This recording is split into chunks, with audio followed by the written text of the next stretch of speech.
Shalom semuanya, senang kembali dalam Deep Talk with Pase. Di malam minggu ini kita lanjutkan tadarusan Alkitab kita ya. Sebelum kita mulai, kita tundukkan kepala kita doa. Bapa, terima kasih buat hari ini. Kami mau belajar kebenaran-Mu dari Amsal. Berikan hikmat marifat-Mu, Roh Kudus tolong kami, sehingga setiap kami semakin memahami kebenaran dan membuat kami semakin bisa hidup yang menyenangkan hati Tuhan. Jangan satupun kami yang Kau lalui, kami siap diberkati. Haleluya. Yuk, Bapak Ibu, untuk mempersingkat waktu, saya nggak mau lama-lama, biar malam minggu ini juga Bapak Ibu punya waktu yang cukup dengan keluarga, ya. Tapi kita sebelum itu baca Alkitab dulu. Kita renungkan Amsal yang ke-12. Mari siapkan Alkitab kita. Ya, Amsal 12 saya akan baca buat saudara, ayat 1-nya. Siapa mencintai didikan, mencintai pengetahuan, tapi siapa membenci teguran adalah dungu. Ya. Orang baik dikenan Tuhan, tapi si penipu dihukumnya. Orang tidak akan tetap tegak karena kefasikan, tetapi akar orang benar tidak akan goncang.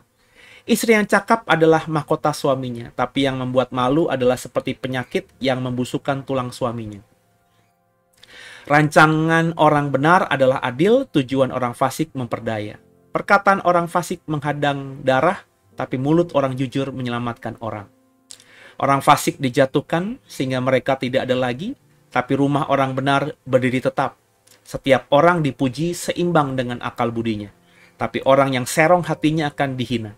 Lebih baik menjadi orang kecil tapi bekerja untuk diri sendiri, daripada berlagak orang besar tapi kekurangan makan. Orang benar memperhatikan hidup hewannya, tapi belas kasihan orang fasik itu kejam. Siapa mengerjakan tanahnya akan kenyang dengan makanan, tapi siapa mengejar barang yang sia-sia tidak berakal budi. Orang fasik mengingini jala orang jahat, tapi akar orang benar mendatangkan hasil. Orang jahat terjerat oleh pelanggaran bibirnya, tapi orang benar dapat keluar dari kesukaran. Setiap orang dikenyangkan dengan kebaikan oleh karena buah perkataan, dan orang mendapat balasan daripada yang dikerjakan tangannya. Jalan orang bodoh lurus dalam anggapannya sendiri, tapi siapa mendengarkan nasihat, ia bijak. Bodohlah yang menyatakan sakit hatinya seketika itu juga, tapi bijak yang mengabaikan cemooh. Siapa mengatakan kebenaran, menyatakan apa yang adil, tapi saksi dusta menyatakan tipu daya. Ada orang yang lancang mulutnya seperti tikaman pedang, tapi lidah orang bijak mendatangkan kesembuhan. Bibir yang mengatakan kebenaran tetap untuk selama-lamanya, tapi lidah dusta hanya untuk sekejap mata. Tipu daya orang di dalam hati orang yang merencanakan kejahatan, tapi orang yang menasehatkan kesejahteraan mendapat sukacita. Orang benar tidak akan ditimpa oleh bencana apapun, tapi orang fasik akan senantiasa celaka. Orang yang dusta bibirnya adalah kekejian bagi Tuhan, tapi orang yang berlaku setia dikenannya. Orang yang bijak menyembuhkan pengetahuan, tapi hati orang bebal menyeru-nyerukan kebodohan. Tangan orang rajin memegang kekuasaan, tapi kemalasan mengakibatkan kerja paksa. Kekhawatiran dalam hati membungkukkan orang, tapi perkataan yang baik menggembirakan dia. Orang benar mendapati tempat penggembalaannya, tapi orang fasik menyesatkan mereka sendiri. Orang malas tidak akan menangkap buruannya, tapi orang rajin akan memperoleh harta yang berharga. Di jalan kebenaran terdapat hidup, tapi jalan kemurtadan menuju pada maut. Haleluya. Terpujilah nama Tuhan. Ya, Bapak Ibu. Apa yang Bapak Ibu dapatkan dari pembacaan kita barusan, Amsal 12? Sama ya Bapak Ibu ya, seperti Amsal yang ke-10, Amsal yang ke-11. Ini masih dalam rangkaian kata-kata hikmat atau amsalnya Salomo. Perkataan nasihat, perkataan wejangan dari Salomo yang disebut dengan Amsal itu Bapak Ibu. Jadi seperti saya bilang dalam tadarusan hari kemarin dan lusa, bahwa ini kata-kata setiap ayat ini punya makna yang sangat dalam. Mestinya tadarusannya ya setiap ayat. Tapi karena kita komitmennya setiap pasal, ya kita baca saja satu pasal, yakni pasal 12. Lalu saya coba berbagi ya apa atau ayat mana yang menonjol di hati saya, yang membekas cukup dalam dibandingkan yang lainnya. Bukan berarti yang lainnya tidak benar, tapi kan setiap orang punya pergumulan masing-masing. Ya. Setiap orang ketika membaca firman Tuhan dikasih rema. Makanya orang itu baca satu ayat dengan orang lain yang baca ayat yang sama, yang didapatkan bisa saja berbeda, saudara. Karena tadi ya, orang bisa melihat dalam angle yang Tuhan taruhkan. Saya mungkin melihatnya dari sisi kiri, saudara mungkin melihatnya dari sisi kanan.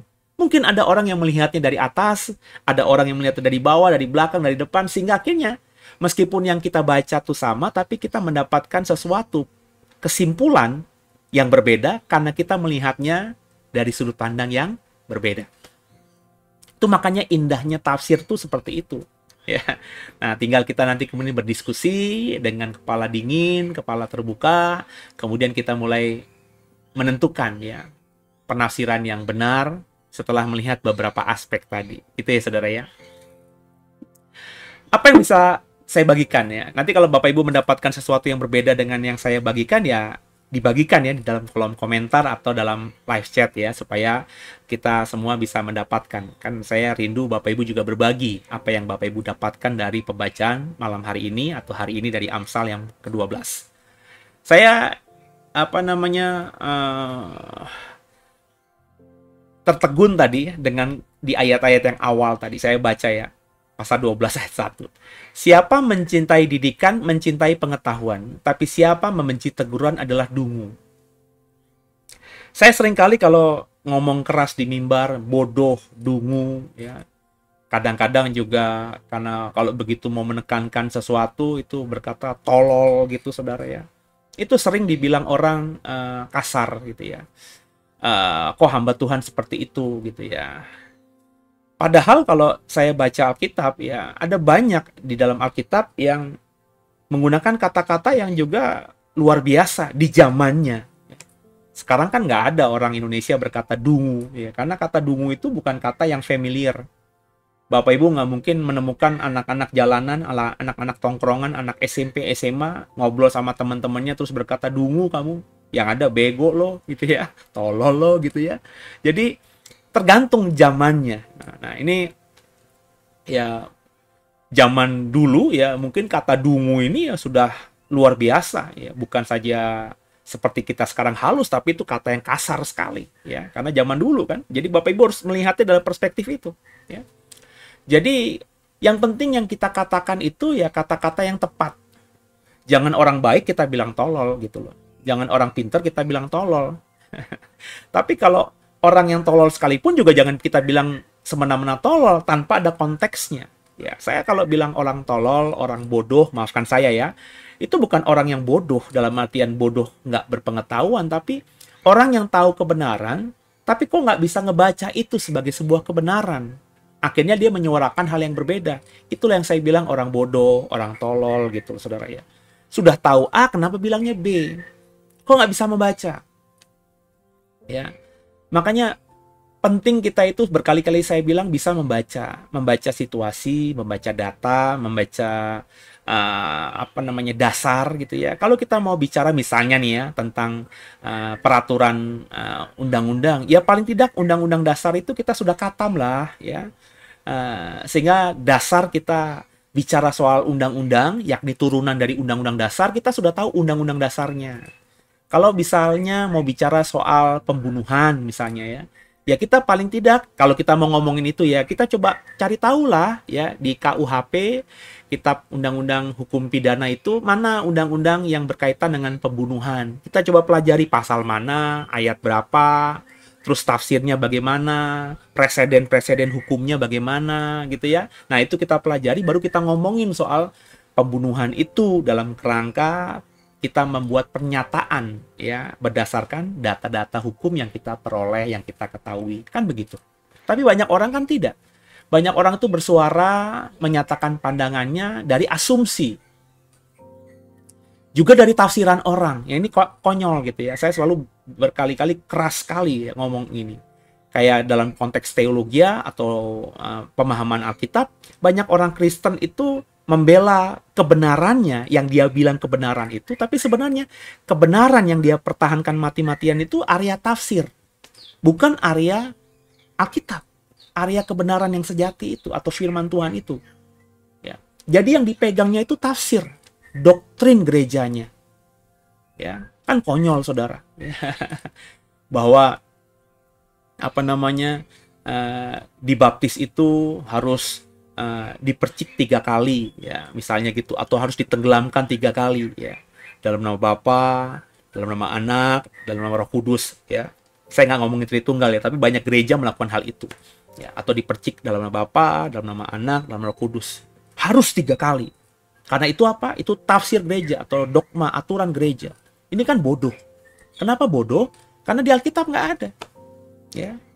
Yang ada cuma dibaptis, ditenggelamkan, ya. Baptislah mereka dalam nama Bapa, Anak, dan Roh Kudus. Selesai.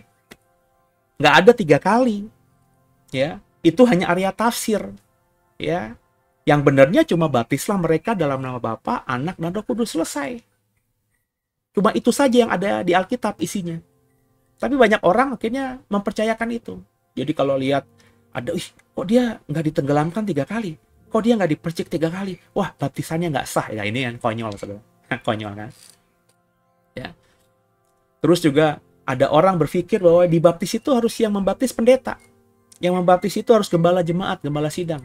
Kalau bukan pendeta, bukan gembala, itu nggak sah. Nah ini juga kan tafsir, saudara. Mana ada ayatnya? Alkitab cuma mengatakan baptislah mereka dalam nama Bapa, Anak, dan Roh Kudus. Yang disuruh membaptis siapa? Murid-muridnya. Dalam konteks saat itu ya 12 rasul. Ya. Mungkin juga beberapa yang termasuk kelompok murid-murid terdekat di luar 12 rasul itu. Tapi kita kan sekarang adalah murid-muridnya Tuhan. Jadi perintah membaptis itu buat siapa? Buat kita. Tapi kok gereja-gereja biasanya yang membaptis itu pendetanya atau gembalanya, karena itu ada aturan gereja. Lah, Bapak Ibu lebih taat sama aturan gereja atau firman Tuhan, kan begitu? Jadi, kalau memang kita dibaptis di sebuah gereja, kebetulan yang bisa membaptis itu gembala kita, gembala jemaat, puji Tuhan. Kalau yang bisa membaptis itu adalah pendetanya, puji Tuhan. Tapi kalaupun orang lain yang belum pendeta yang membaptis dan itu diberikan tugas oleh gerejanya untuk membaptis, ya nggak masalah mestinya. Karena yang membaptis kita itu hanyalah perintah Tuhan buat setiap murid Tuhan. Jadi kalau dia yang mau membaptis itu mengaku murid Yesus, dia bisa membaptis. Makanya kalau kita lihat pembaptisan massal di luar negeri, yang membaptis itu ya orang-orang awam. Mungkin pendetanya atau pejabat gerejanya hanya beberapa gelintir saja yang terjun di kolam atau di sungai atau di laut itu. Yang lainnya ya mereka saling membaptis masing-masing karena mungkin ada orang-orang tertentu yang nggak bisa menenggelamkan dirinya sampai ada di bawah permukaan air gitu ya, susah, jadi harus dibantu ditenggelamkan sama orang, maka temannya yang menenggelamkan. Nggak masalah bagi saya, ya. Makanya ketika pandemi dulu saya membaptis orang via Zoom, nggak masalah juga kalau bagi saya, ya. Jadi saya nggak ada di kolam baptisan, yang ada adalah keluarga mereka. Jadi ada suami istri sama anak-anaknya, ya. Suaminya yang bantu menenggelamkan istri. Ketika suaminya mau ditenggelamkan, istri dan anaknya yang laki-laki membantu menenggelamkan bapaknya, anak-anaknya yang menenggelamkan bapaknya. Ya, bagi saya nggak kenapa-napa, saya nggak ada, saya hanya menuntun saja dari sini lewat aplikasi Zoom. Ya. Semua bagi saya harus langsung, itu hanya penafsiran. Ya. Alkitab tidak mengatakan dengan harus pendetanya, ya. Apalagi saat itu ada situasi kondisi COVID-19. Itu lagi parah-parahnya dulu, kita nggak boleh keluar dari zona kita, berpergian keluar kota pun menggunakan apapun urusannya panjang, harus di swab, terus antigen, apalah macam-macam, harus lewati juga vaksin keberapa gitu kan ya. Jadi prosedurnya panjang dan itu masih mengerikannya. Jadi berpergian ke luar negeri bagi saya sesuatu yang terlalu gegabah gitu ya. Tapi orang ini harus dibaptis gitu ya, karena satu dan lain hal harus dibaptis segera. Maka carilah solusi itu, ya. Kalau sekarang ya mungkin kalau bisa dijangkau dengan mudah, meskipun di luar kota ya saya akan ke sana gitu ya. Tapi dulu kan kondisinya COVID. Tapi bagi saya nggak masalah. Jadi tergantung aja ya, kita fleksibel. Karena apa? Karena Alkitab tidak bicara soal membaptis itu harus di kolam oleh pendeta langsung ya, oleh hamba Tuhan langsung, tidak ada kalimat begitu. Ya, jadi ini masih area tafsir, dan namanya area tafsir ya kita harus berpegang pada area tafsir atau berpegang pada firman Tuhan. Jadi kalau kita baca Alkitab kembali kepada konteks tadi ya, kata-kata Alkitab kadang-kadang lebih kasar daripada kata-kata yang banyak orang sampaikan gitu. Kalau orang itu mau belajar pasti menemukan, karena Alkitab ini jujur. Alkitab ini bukan suatu buku yang menutup-nutupi sesuatu yang kalau di Alkitab lain mana ada kata dungu, kata bodoh, itu nggak ada. Pasti kata-katanya akan dirubah gitu. Masakan ada nabi, ada hamba Tuhan, ada perkataan Tuhan berkata kepada manusia dengan atau manusia lainnya dengan kata dungu, bodoh dan seterusnya, pasti itu kan dibuang. Ya, di agama lain nabi itu benar-benar dimuliakan, dalam artian nggak mungkin cacat celanya tersampaikan.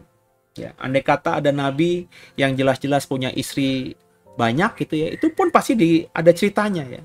Ya, perempuannya pasti perempuan yang baik-baik ya.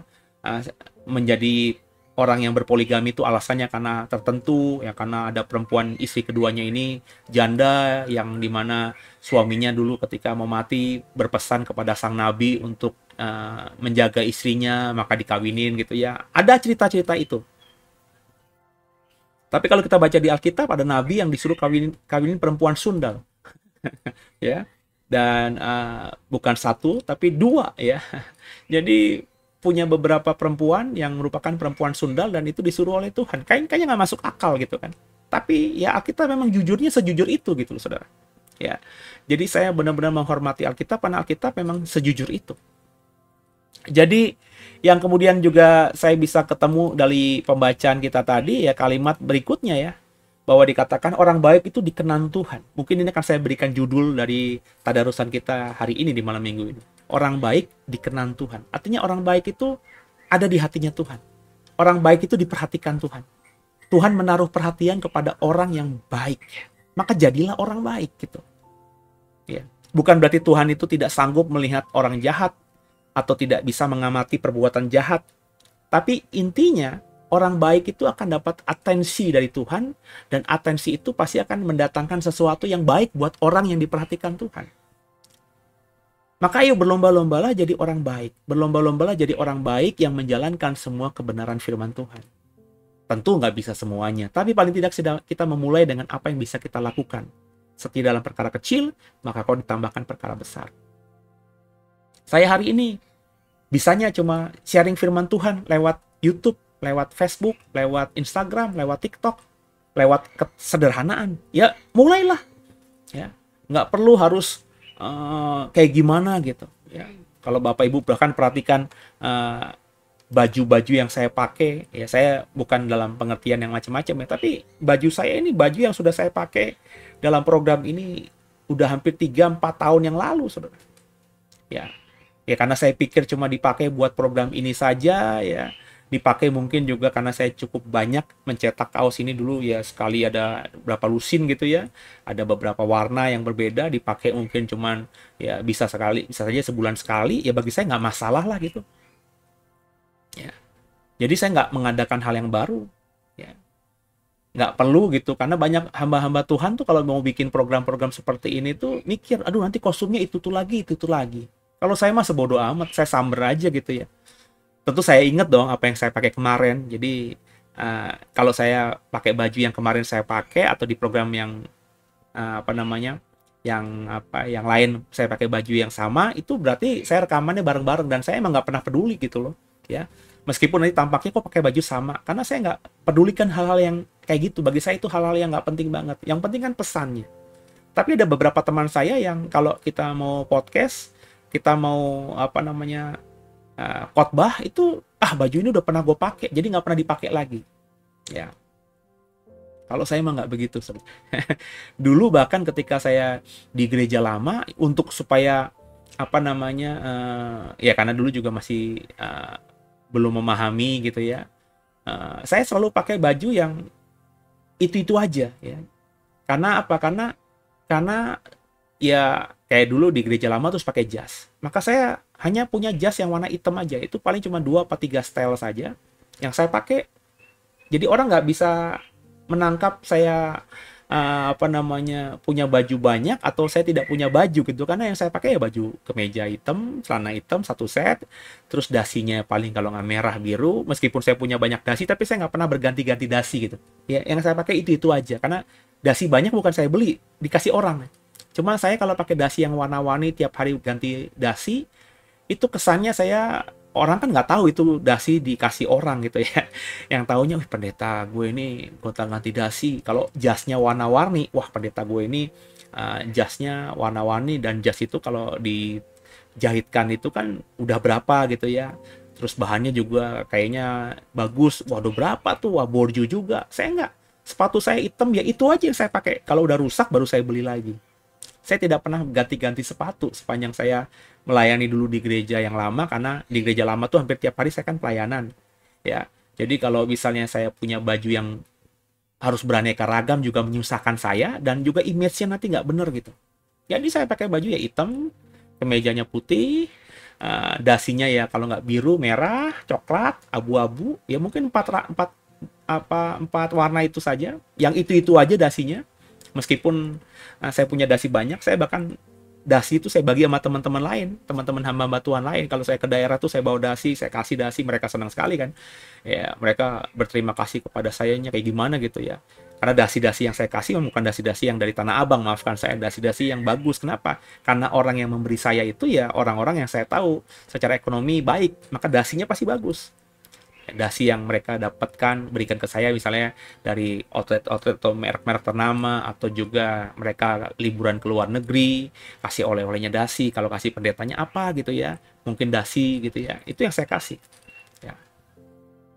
Dan akhirnya jadi berkat bagi banyak orang. Jadi nggak pusingin gitu hal-hal yang kayak gini-gini kan gitu ya. Jadi ayo sama-sama kita belajar hari ini Bapak Ibu untuk menjadi orang yang terus jadi orang yang baik gitu ya. Jangan jadi orang yang dungu ya. Dan kemudian juga di ayat-ayat tadi itu kembali kita diingatkan bahwa kalau jadi orang yang jahat itu ya, atau punya kelakuan yang jahat itu akan menyusahkan. Dikatakan tadi, bibir yang mengatakan kebenaran tetap untuk selama-lamanya, tapi lidah dusta hanya untuk sekejap mata. Jadi kalau kita pakai lidah kita untuk berdusta, itu hanya sekejap mata.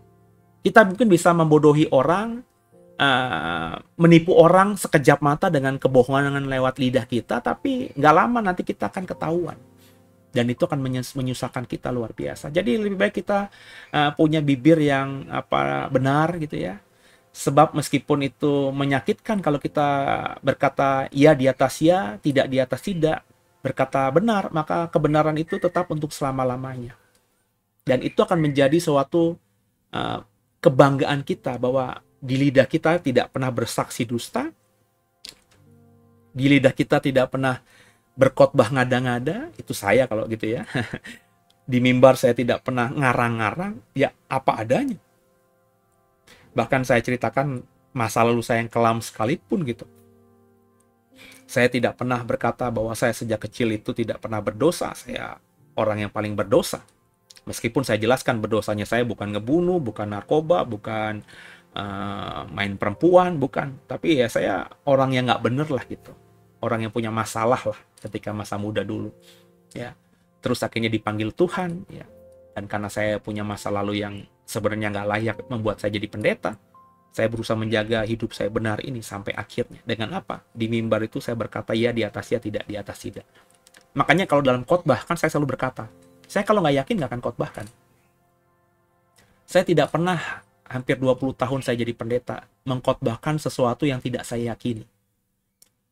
Maka ketika sudah saya yakini, sudah saya hidupi, maka saya khotbahkan. Kalau saya masih ragu-ragu, ya sebagai manusia kan nggak semua kitab atau firman Tuhan itu kita bisa yakini dengan sungguh. Contohnya saya bilang, hampir 20 tahun ini, saya nggak pernah khotbah soal Tritunggal. Nggak pernah gitu. Khotbah seri Tritunggal itu, atau menjelaskan Tritunggal apa dalam bentuk tema khotbah, nggak pernah. Kenapa? Saya sendiri masih ragu. Ya, gimana ngejelasinnya? Saya saja belum benar-benar confirm atau yakin banget dengan Tritunggal itu. Kenapa? Karena ya tadi ya, masih ada pertanyaan-pertanyaan yang mengganjal. Saya cuma mengimani aja bahwa Allah itu Tritunggal, tapi menjelaskannya untuk diri saya saja, saya masih punya pertanyaan, apalagi buat orang lain. Maka saya tidak pernah khotbahkan itu. Baru ketika saya sudah punya keyakinan, pemahaman Tritunggal yang benar, yang menurut saya itu apa, saya mulai khotbahkan. Dan itu sedang saya khotbahkan. Saya sedang menjelaskan soal Yesus yang saya imani. Nanti saya menjelaskan soal Roh Kudus yang saya imani. Saya menjelaskan soal Bapa yang saya imani. Sehingga pemahaman Tritunggal saya, yang sudah saya yakini, itu sudah saya bagikan kepada banyak orang. Soal orang lain itu menerima atau tidak menerima, percaya atau tidak percaya, itu urusan mereka. Yang penting sebagai seorang hamba Tuhan, ketika Tuhan sudah memberikan hikmat kepada saya, pengertian sesuatu kepada saya bagikan kepada orang, selesai tugas saya. Saya tidak mau berkat itu saya nikmati sendiri. Saya selalu bagikan kepada orang lain. Sebab yang saya khotbahkan itu saya yakini adalah kebenaran. Nah, bagaimana saudara? Ayo sama-sama kita di dalam kehidupan kita masing-masing di akhir zaman ini menjadi orang yang baik dan benar itu. Karena orang yang baik, orang yang benar itu diperkenan Tuhan. Dan kalau sudah diperkenan Tuhan itu more than enough. Lebih dari cukup. Nggak usah minta macam-macam.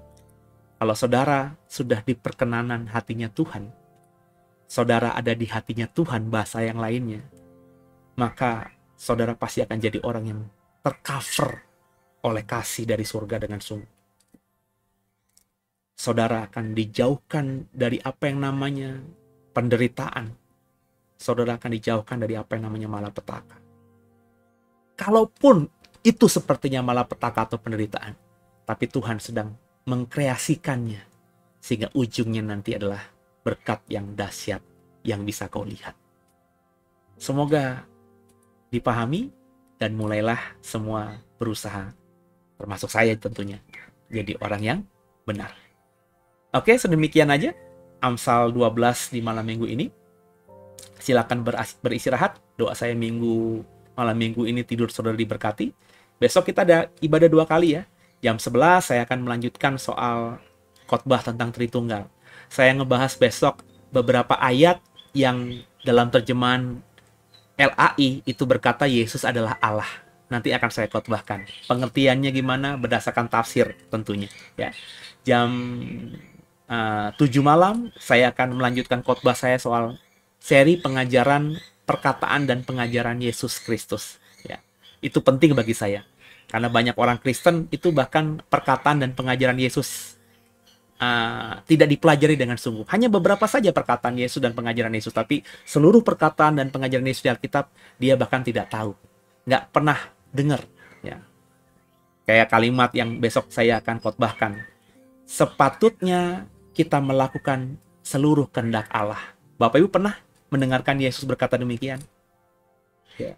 Kayaknya kalimatnya agak asing ya, tapi ternyata itu perkataan Tuhan Yesus. Ya. Dan saya mengajak semua untuk belajar jam 7 malam, ya itu ibadah online, jadi Bapak Ibu nggak bisa ke gereja. Tapi yang jam 11, kalau Bapak Ibu mau beribadah bersama, langsung datang ke gereja kami, silakan, pintu gereja terbuka. Dan saya percaya kalau kita berkomunitas, pasti kita akan semakin dahsyat. Besi menajamkan besi, manusia menajamkan sesamanya. Maka pintu gereja The Way selalu terbuka, dan siapapun yang mau beribadah, mau belajar kebenaran bersama The Way, pasti akan terbuka ya kesempatan itu. Ya, karena kami rindu semakin banyak orang yang mengenal kebenaran, menghidupi kebenaran, dan akhirnya memuliakan nama Tuhan Yesus Kristus. Oke, sebelum kita akhiri, tundukkan kepala, kita doa. Bapak yang baik, terima kasih buat hari ini kami sudah belajar kebenaran-Mu, bertadarusan di Amsal 12. Mampukan kami Roh Kudus bukan cuma cakap jadi pendengar, tapi cakap juga jadi pelaku firman. Ampuni salah dosa kami.